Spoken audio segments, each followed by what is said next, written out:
Hey guys, it's Holly and I am very excited to bring to you today a review of the original Diagon Alley, which was personally my White Whale set and the set that I always wanted most as a kid, but unfortunately could never get. I built this set on a live stream and I honestly was scared that it wasn't going to hold up. However, the whole experience was incredibly nostalgic and honestly, I think this set is amazing. It is something that I would love to see be remade in the future. Now, of course, we did get the direct-to-consumer Diagon Alley complete with 4 modular buildings. However, there's something about the little playset buildings that feels so much more fresh and interesting to me. Now this is set 10217 and at the time of release was the largest LEGO Harry Potter set to ever exist with 2,025 pieces. Which unfortunately meant it was also the most expensive LEGO Harry Potter set of the time, but of course that crown has been taken several times since. Now at the time of filming this in 2022, we still haven't had an updated Borgin and Burkes and Gringotts Bank since this set released, and the only actual building that ended up reappearing in the remake sort of things was Ollivanders. Which is one of the reasons why I think for the most part this set is still so well desired, despite the fact that you can buy one for cheaper than you can find this set sealed. But I can't wait to talk about this set and show it off to you, so let's go and have a look at it. So here is the entirety of the original Diagon Alley, and overall this set is incredible. Even by today's standards, I feel like it is so well done. Each of the buildings looks really accurate, especially for this sort of smaller, regular playset scale. It's really well done. But before we get into the buildings, let's have a look at the minifigure selection, which honestly I think is probably the weakest part of this set. To no one's surprise, the first minifigure in this set is Harry Potter, and unfortunately this Harry Potter is not special or exclusive in any way, shape or form. This torso appeared in 2 other sets, that being the 2010 Hogwarts Express and the original Burrows set. And one of those sets had black legs and one of them had dark bluish grey, so really there's not much to offer about this version of Harry. However, I think it's a pretty good fit. I mean, no one's really wearing their school uniform in Diagon Alley, so reusing this sort of jacket piece makes absolute sense for him. Next up is Ron Weasley, and just like Harry, his torso has been reused before in the 2010 Hogwarts Express. However, this time around, this minifigure's actually got reddish brown legs. Besides that, he's exactly the same, and honestly, I really liked this version of Ron. I thought his torso was fantastic, and I'm a really big fan of the face print that they used, especially his alternate face, which is just absolute scared. I think it's fantastic and really accurately represents Ron. I really liked the Ron Weasley minifigures from this era a lot. He's really got a soft spot with me.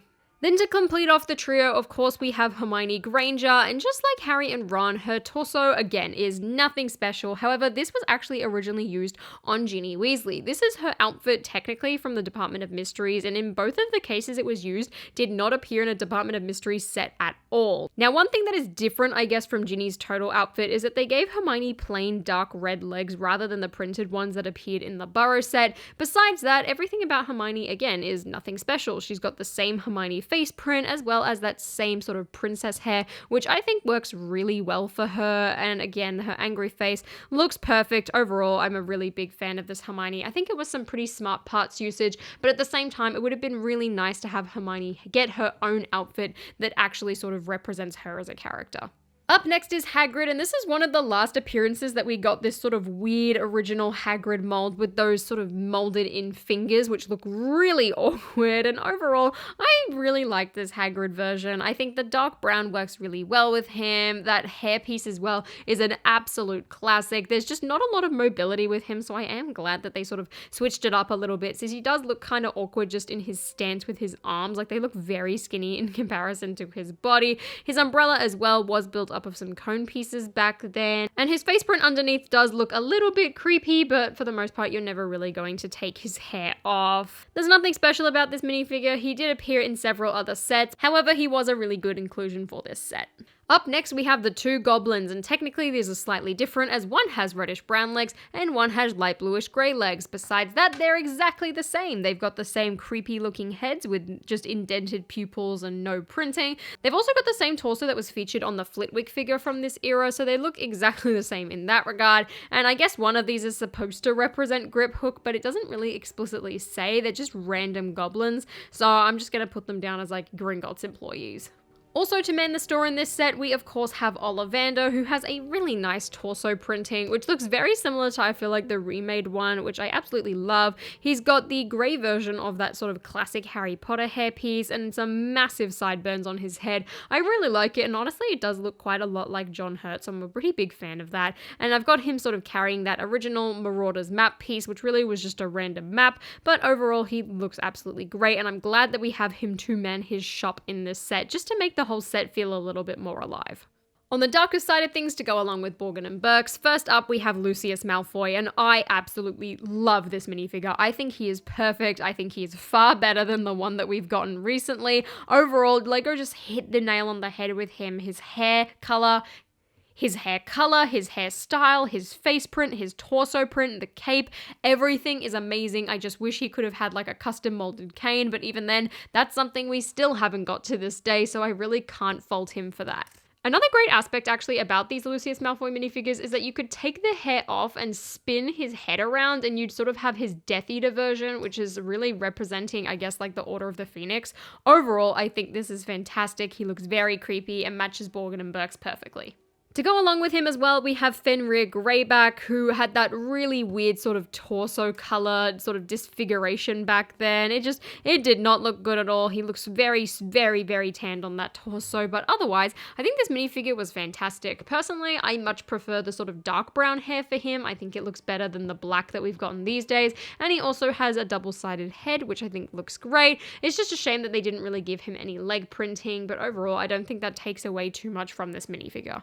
And last but certainly not least are the Weasley twins, which by far was one of the minifigures that I was most excited about with this set, and I think that really carried the minifigure selection because for the most part, a lot of the minifigures had appeared before or not really been that interesting, but this was our first ever version of the Weasley twins, and I love them. Their jackets and their suits looked fantastic, and I guess it left you questioning as well, like why wasn't their building included in the set? Where's Weasley's Wizard Wheezers? Which I'm glad that we finally did get that in the future, complete with some updated version of the twins, which definitely look a lot more accurate. But even then, I think these original ones were amazing, and I love their face prints. Now, both of these minifigures are exactly the same. You just get two of them in the set, and I guess you can put one face on either one in order to make the twins, which felt a little bit lazy for the most part, but at the same time, I'm like, oh, LEGO, that's actually kind of smart. But either way, I have been chasing these minifigures for a very long time, and I am so glad to have them in my collection. They are absolute classics, and definitely as well the most valuable out of the minifigures in this set. Now, before you get started in this set, one of the first things you build, like most other sets, is all of the little micro builds, to which there are quite a lot. A majority of well do contain some stickers. You've got some little bits and pieces just to, I guess, liven up the alley, including these two little lampposts and a variety of owls. First up are these two little Storstein, one of which is for purchasing pets and the other is for purchasing cauldrons, which again, both of which are on a sticker. And then to go along with them, firstly, you have this little pet build, which is actually pretty cute and even contains a swinging back, complete with the 3 different colored owls that were made at the time, which I think is really cool. And then for the cauldrons, you just have 2 of these giant black ones stacked on top of each other, complete with this tiny little fish on the inside. There's also a second brown owl that is included in this set later on once you get to the Gringotts bags, which I imagine is just to put on top of it, but they don't actually specify where, so personally I just keep him alongside the owls. And the last little stand for sale are these little wizard hats, one in dark green, which is the exact same one as Professor McGonagall had, as well as this really bright blue one, which reminds me a lot of like the classic wizards from the castle theme, and there's a little sign that says wizard hats as well. This is built up pretty easily. And the last of the side builds are these 2 little lampposts, which are both built up using a variety of different cone and stud pieces, and these are really simple overall. They're completely topped off by this black Technic ball. Now, much like the 2020 version of Diagon Alley, the first building that you do is Ollivanders, which funnily enough is the only building that actually did end up appearing in the 2020 version. However, they both look completely different. This version of Ollivanders still has that sort of typical rounded curved design, as well as the whole black exterior. However, when you get to the top half of it, it's got a completely different look, complete with sand green bricks, which are actually quite rare and were only featured in 2 sets, I believe, as well as a nice navy blue roof. And overall, the design of this building looks really good, but to me, at least at the top, it doesn't quite feel like Ollivanders. Now at the bottom, the windows are built really nicely. There's not really any gaps, which I absolutely love, and you can see completely through. There's also a nice little Ollivanders sign at the top, and I think this whole bottom section looks really good and really authentic as well to the movies and the street front and the theme parks and everything. It's fantastic. And on the side as well, there is this little canopy thing here built up of a range of pearl gold pieces as well as some dark red, which I guess you could sort of pitch the wizard hats here and have this little alleyway of sails going on, but it's not really specified. I also love the texture on the side of this building. You've got a range of modified bricks as well as some tiles stuck onto some modified 1x1s, and overall it just gives it a lot of depth and dimension. On the other side as well, that wall design is pretty much replicated, except this time as well, instead of a canopy, you have this little wanted sign on a poster, which I think is really cute, though I would have loved to have seen this, I guess, designated to an actual wizard from the movie franchise, rather than just this random guy, but either way, I think the sticker detail is really cute. As I move up to the top of the building, you can really see how much further this top section sticks out using a bunch of sloped pieces. Again, you can also see the range of textures. You've got some cone pieces around sort of framing the windows, as well as the modified bricks in general. The whole window design keeps in theme with the black from the bottom, which I absolutely love to see. You've even got this little lamppost hanging from the top, which I think is really good. It's great to see some lights in Diagon Alley, but I really love the color scheme overall. While it's not technically too accurate, I feel like, to the movies or theme parks or anything like that, I love the navy blue roof complete with the sand green and tan. I just think it's a really unique color scheme and really, I guess, brings me back to sort of like the earlier days of Lego Harry Potter. It just perfectly captures that. Now, turning the building around, you do technically have 2 floors, however, overall feels very, very open. Now, at the bottom, of course, you've got Ollivander's proper office, complete with his desk and a copy of the Quibbler, which is really neat, topped off with this little quill. And this entire desk as well actually serves as a play feature, as if you hit this little notch here, the entire top of the desk will just fling off, which is really cute, works very well, and is a really neat way as well to sort of call back to the first Harry Potter movie. On the back behind the windows as well, there are these 2 little one shelves complete with these 1x2 tiles with stickers of various one boxes, including like a little print to sort of resemble it being really shiny, which I absolutely love. And the same goes for the other side as well. However, it is blocked by Ollivander's ladder, which of course leads him up to the top half of Ollivanders. Now in this top half, there's really, again, not all too much. You've got a couple of potions on the left-hand side, some more of those stickered 1x2 tiles on the top there, complete with this little shelf that actually has some of those Indiana Jones whips to add some detail, which I really like that. I think it works really nicely. And then there's this little bucket on the side here where you can stick all of these extra ones that were included. I guess that was sort of one benefit of the older one style, is that they could stick out of buckets like this, but overall, Ollivanders is pretty plain, but for the space that they did have, I love the details and sort of furniture that was included in this build.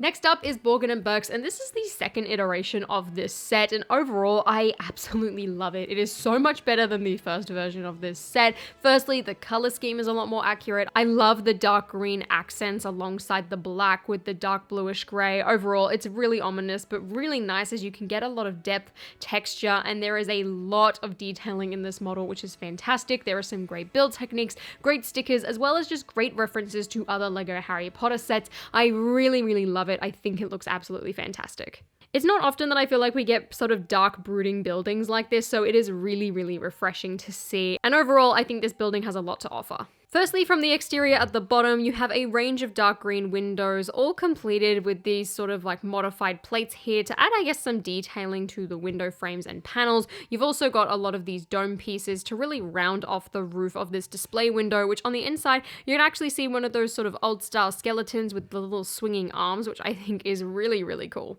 The door as well is just one of those classic door pieces that can open and close. However, the edges are actually built up using a range of 1x1 pieces in black. You've also got some of those corner tiles here, and overall, it just gives this a really, really aesthetic storefront. Much like Ollivanders as well, on the side of the building there is quite a lot of texture using these modified bricks with, again, those round pieces, as well as a stickered panel of this notice board, which I wish was on a different piece, because I feel like this studded border really takes away a lot from the notice board, as all of the pieces of paper look really small and you can't really see a lot of the detail that is included on here.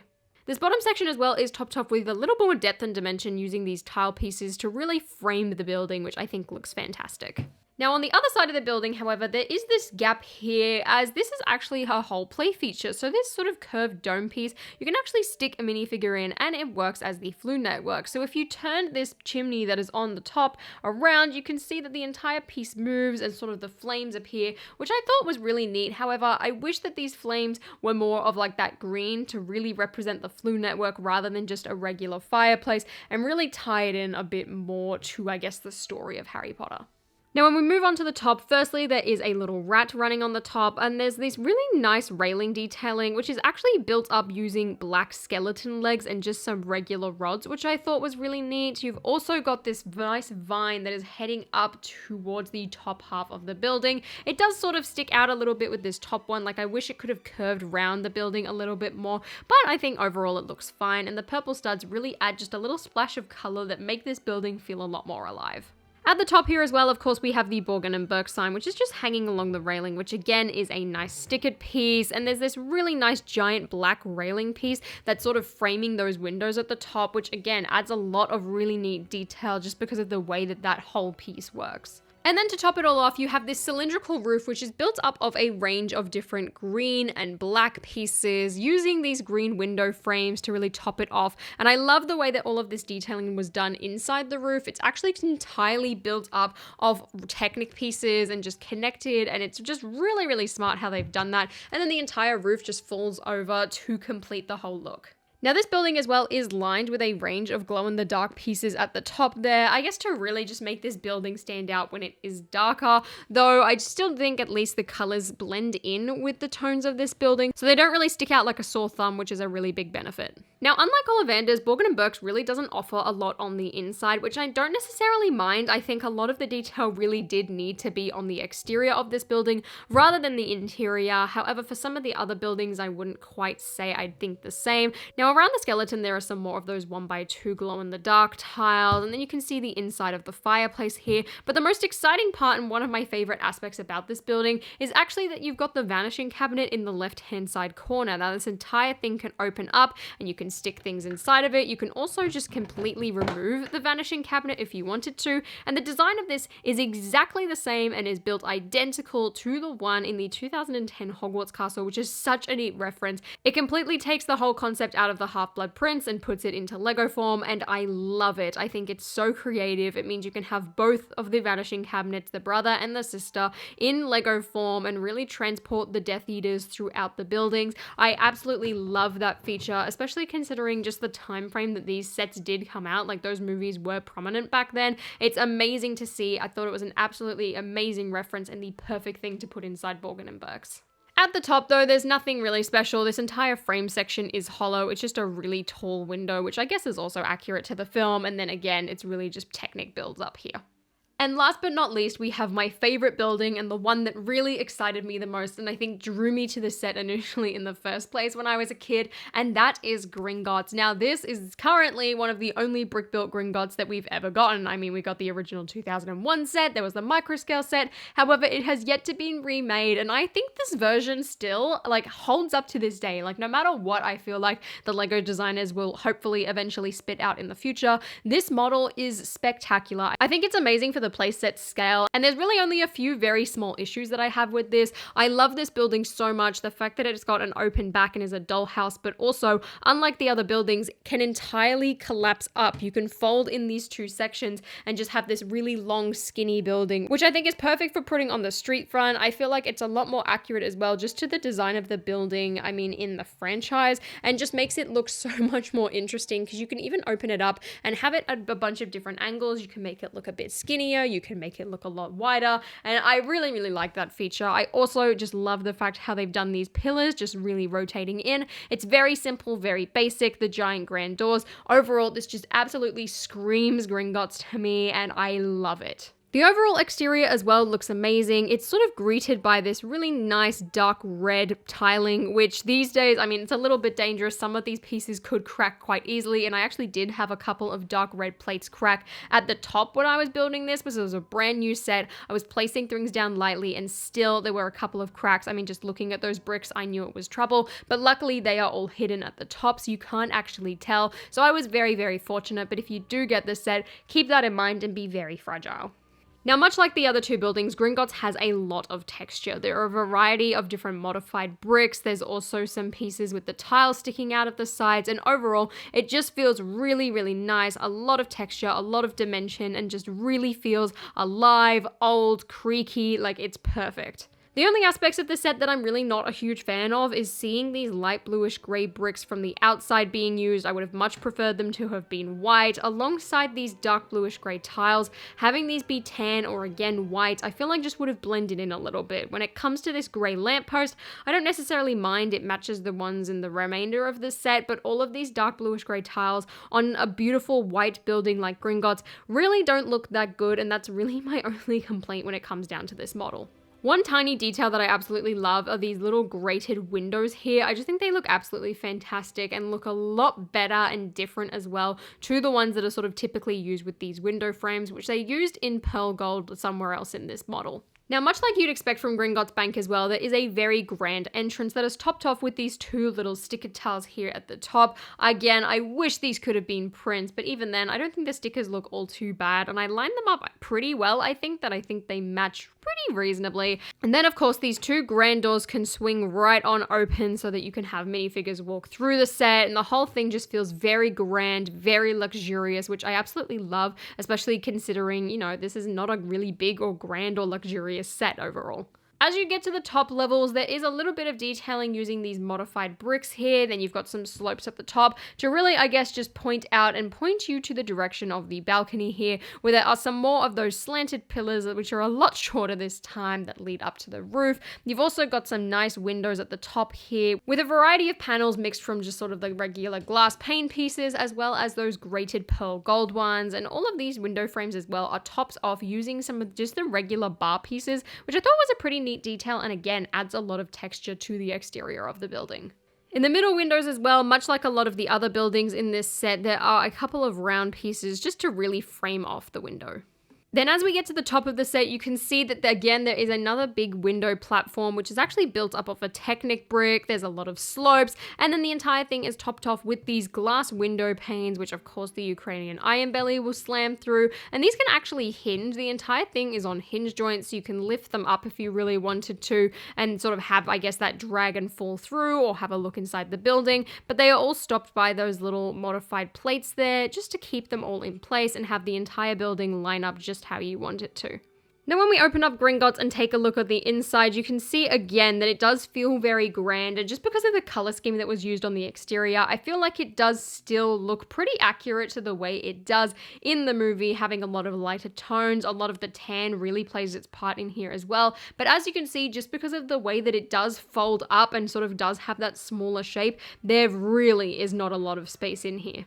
That being said, I do love how they use the minimal space. On the right-hand side, we have something that represents the Gringotts vaults, which, while technically is incorrect, is a really good and smart inclusion for this set. And then on the left-hand side, you have one of the goblins' desks. They've also utilized some of the space on the wall by having these two printed tiles up here, and really decorated as well by having these nice torches strapped to the wall. Besides that, there's really not that much else you can do. I'm glad that they were able to fit a chandelier sort of swinging from the ceiling, which was pretty cute and can actually sort of swing back and forth because it's all attached via a Technic joint. But besides that, there really wasn't a lot of options for this model, which unfortunately does let it down a little bit, but I personally don't mind it. Now with the vault, you can't really remove it from this corner. You can, I guess, stick in the key using the goblin into that piece there to unlock it, but the whole thing doesn't really come out. And on the inside, there's actually a nice transparent red rock meant to represent, of course, the Philosopher's Stone, as well as just some of those shiny metallic coins on the bottom there. But besides that, the vault's pretty empty, which I feel like could have been filled up a little bit more. Now on the right hand side, there is a little desk for a goblin, as well as this stool for him to stand on, and even a grey clip on the wall. And then as for the goblin desk, the whole thing is very basic. It's just on a little hinge joint, which you sort of have to angle properly, otherwise it does look a bit too awkward and like the quill's gonna fall off. I do wish that there was a sticker print or even a printed tile on this piece, just because it looks very plain and basic without anything on it. And lastly, the top floor is sort of completed off using these brown plates here. I mean, at least in this bottom one's case, it is also topped off with some gold studs, but at the top, they've just got some brown ones just so that there's no exposed studs, which personally I'm a really big fan of. So that is Diagon Alley overall. And as I said, I think this is fantastic. Now do keep in mind again that this was my white whale, so I have wanted this for a very long time. So that might cloud my judgment in some way, but overall I think the builds are fantastic. There was a wide minifigure selection, and most importantly, especially looking at it from a modern perspective, is that this set is still widely different to anything we've ever gotten. We haven't gotten that many Diagon Alley sets, and the one that we have currently on shelves is a massive modular one, whereas this is more of a playset one, which is something I would love to see them do again in the future. It's also currently our only sort of big version of Gringotts, and one of 2 versions of Borgin and Burkes, which this one definitely is far more accurate and looks a lot better than the original one did.